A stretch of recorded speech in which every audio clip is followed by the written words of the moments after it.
These are the 10 most common mistakes I see beginner fish keepers make. The number one most common thing that I see people do is not research. I used to work at a pet store where I saw a lot of this firsthand. Every fish has very specific care requirements, different water parameters that they live in, different diets. So not doing research will ultimately lead to problems down the line and will lead to the rest of the things on this list. So let's get right into that. Number two is not cycling the tank. When people are starting out with fish keeping, they'll likely not have even heard of cycling the tank, or if they do hear about cycling a tank, they're advised to let it cycle for 24 hours or maybe a couple days, but they don't actually understand why they're letting the tank sit for a while before they put the fish in. And alongside that are the instant cycle products that claim that they will cycle your tank in one day, when really they're just trying to speed up the cycle process. An improper cycle will lead to ammonia and nitrite in the tank, which are poisonous and can lead to poisoning and ammonia burns. It'll also weaken the fish's immune system, which will leave them susceptible to disease and parasites and all sorts of illness. Experienced fish keepers can get away with a fish in cycle, but it's pretty stressful for the fish if it's not done correctly. I plan on making a video about the nitrogen cycle and how to set up a fish tank, because I have a spare 10-gallon in the garage that I've been meaning to set up, so keep an eye out for that in the future. The third mistake is doing 100% water changes. I have seen people take their fish out of their tank in a little cup, then they'll take the entire tank, it's likely a small tank, to the bathroom and dump it out. They'll rinse the gravel with tap water, rinse the filter media with tap water. Sometimes they'll even use soap, which is crazy. That leaves chemicals in the tank. It's really dangerous for your fish. Should never use soap in your tank. Rinsing the gravel and the filter media in chlorinated tap water will kill all of the beneficial bacteria and destroy your cycle. It's also just stressful to take your fish out of the tank and put it in a small cup for a while you're changing the water out. I highly recommend getting a gravel vac. It makes things a whole lot easier and a whole lot faster. I happen to have a video on how to do a water change if you need to check that out. The fourth thing is not using dechlorinator in chlorinated tap water. Chlorine will kill your fish. It's like the chlorine in the pool. When you open your eyes, it stings. Not fun. You gotta put some dechlor in there. It's also called water conditioner. My favorite one is Seachem Prime. It is prime, let me tell you. Number 5 is filter cartridges. Please don't fall for this. It's honestly kind of a scam.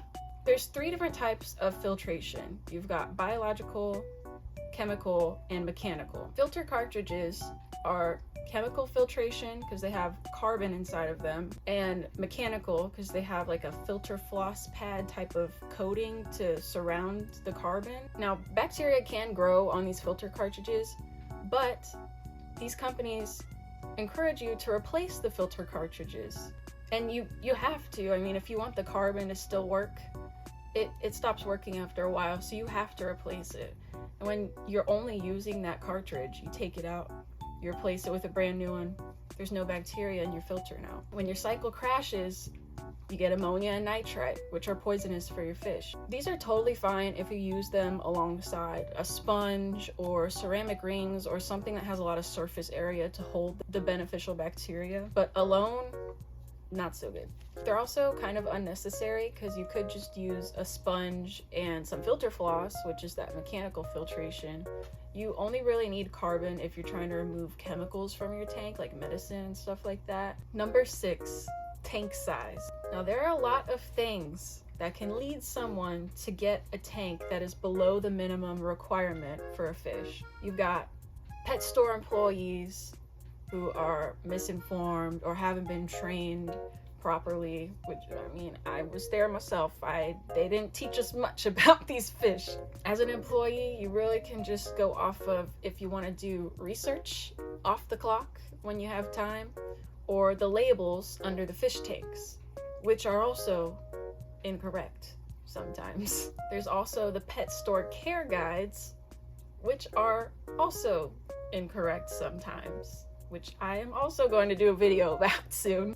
And lastly, when you're looking at these fish in the store, they're usually ordering baby fish. So you feel like these fish are small when you're buying them. You don't really realize just how big they're going to get. When you get a tank that's too small, it's going to stunt your fish's growth. That means that your fish's insides never stop growing, but their body does stop growing. So then their insides outgrow their body, and then they die.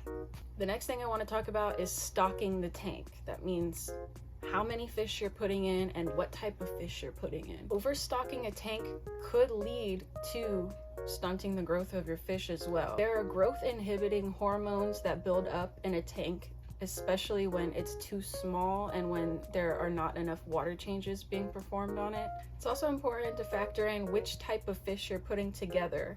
I've seen people keep goldfish and bettas together, which have completely different care requirements, and one of those fish is going to suffer no matter what. You gotta take into account aggression levels, diet, and water parameters and see how compatible fish are together. Number 8, I want to talk about substrate. There are certain fish who actually do better with certain substrates. Like Corydoras, they have barbs on their face, like little whiskers, that they like to sift in the sand with to find food. And if you have sharp gravel in your tank, it can actually break those barbels off. Goldfish also prefer sand because gravel can be a choking hazard for them. I have witnessed this firsthand. Rest in peace, Pluto. There's a fish called a shell dweller. Should probably have some shells in the substrate for them to dwell in. Number 9 is diet. The most common thing I see regarding feeding your fish is overfeeding. Fish always look hungry. I mean, they're gonna eat as much as you give them. I don't blame them, I'm the same way, but they will get bloated very quickly, and that can lead to a whole lot of problems. Another thing about diet is I see a lot of people just buy one type of pellet and feed their fish that same pellet every day for the rest of the fish's life. And it's important for them to have some variety, just like us. We need and we like to eat a bunch of different things. So it's important for them to have some fresh foods too, like live food and some vegetables if they eat vegetables. And number 10, when it's time to part with your fish, what should you do with it? Should you release it into the big beyond? Or should you flush it down the toilet? Or should you rehome it? Should probably rehome it. When you release a fish into the wild, if they survive, they can wreak havoc on the ecosystem and completely destroy it, honestly. That's what's happened with plecos. They're all over the place in the water in Florida because of aquarium hobbyists. Good job.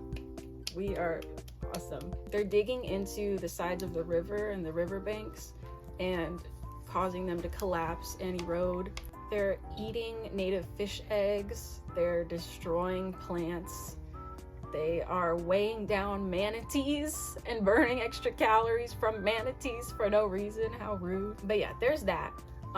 Flushing fish, kind of the same idea, but when they die, they can release parasites into the water, which will get back into the water cycle. It's also probably maybe not good for the plumbing situation, depending how big that fish is. You might need a plunger. But yeah, let's try to save the ecosystem. Let's try to find a local fish shop to give our fish to, or put a listing on Facebook or eBay or something, or TikTok. Maybe make a TikTok, see if anybody wants your fish. Find a friend who wants a fish. But yeah, that's pretty much all I have to say. If you have any questions about any of this stuff, I will be happy to reply in the comments. If there's anything you'd like to add to this list, please feel free to sound off. If you like the video, like the video. If you want to see more like this, subscribe. And I will see you in the next one. Peace and love. Oh my god. Like, bro.